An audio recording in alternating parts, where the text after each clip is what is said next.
Dans cette vidéo, nous voyons comment fonctionne le plugin Extra Field Manager, qui permet d'ajouter dans n'importe quelle section de notre environnement Framework 3.60.1 Input, une zone de texte ou tout autre type de champ où nous pouvons insérer des contenus personnalisés à notre guise.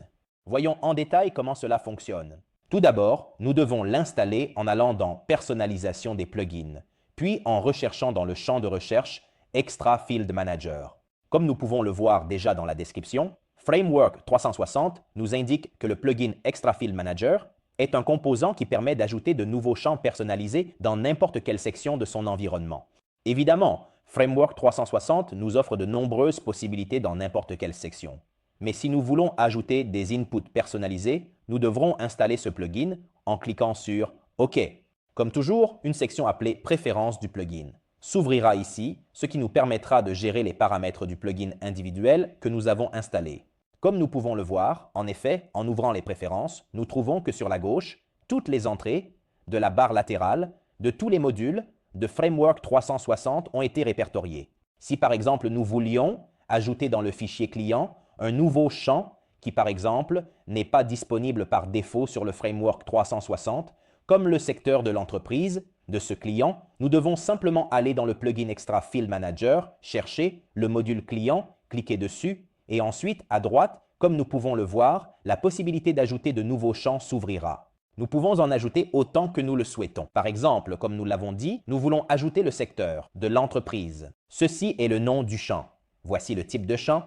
Cela peut être un type numérique, une entrée, textuelle, libre, où l'on peut ajouter n'importe quel type de contenu, une case à cocher, une zone de texte simple, une zone de texte avancée avec TMCA, avec, par exemple, le gras, le soulignement et bien d'autres fonctionnalités.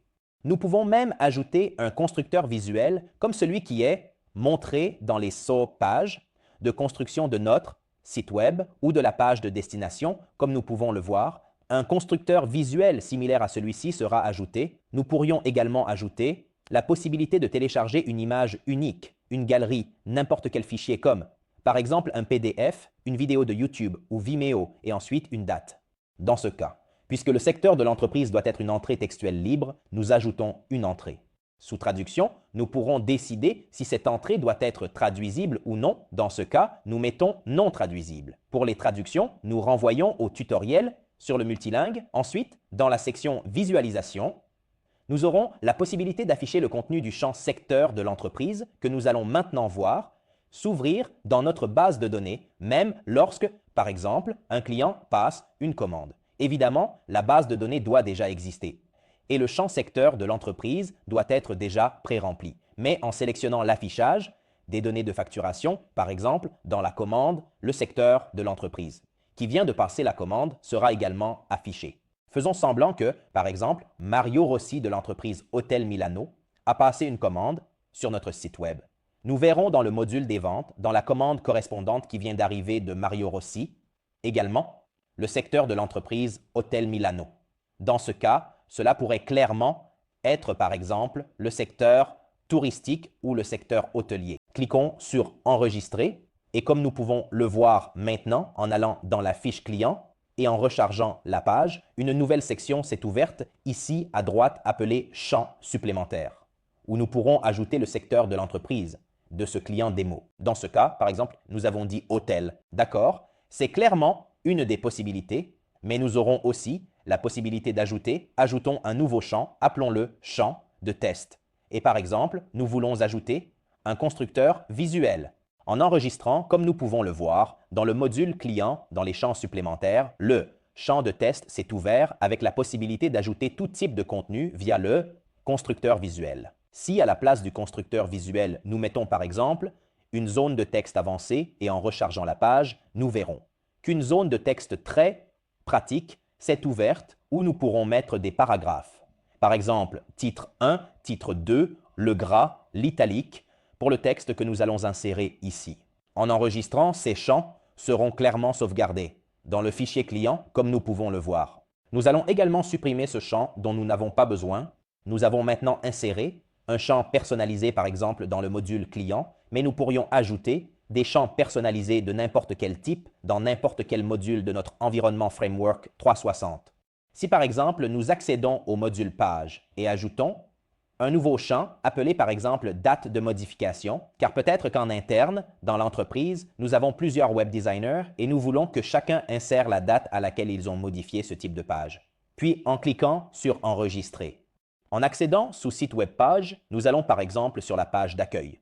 Et nous verrons qu'un nouvel onglet appelé Champs supplémentaires s'est ouvert, ce qui nous permettra d'insérer une date appelée Date de modification.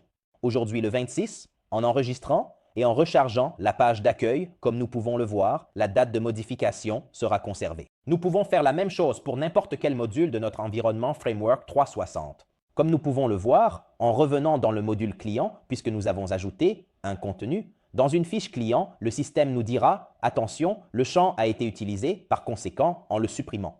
D'éventuelles données saisies seraient perdues. » Si nous voulons, par exemple, voir en dernier comment fonctionne l'affichage d'entrée, nous cliquons sur « Données de facturation » dans ce cas et essayons de faire une commande fictive dans le module de vente. Nous cliquons sur « Ajouter », sélectionnons le client, dans ce cas, le seul qui existe, et que nous avons modifié avec la nouvelle entrée du plugin Extra Field Manager. Nous ajoutons par exemple le mode de paiement PayPal, paiement reçu, état de la commande en cours de traitement, procéder sans envoyer la notification. Nous ajoutons dans le panier un nouveau produit, par exemple produit, test, prix, mettons 10 €, nous cliquons sur Insérer, puis nous cliquons sur Enregistrer. Comme nous pouvons le voir, dans cette commande spécifique créée par Client Démo, sous les données de facturation, il y aura le secteur entreprise hôtel, qui nous permettra de voir d'un coup d'œil dans quel secteur se trouve l'entreprise qui vient de passer cette commande.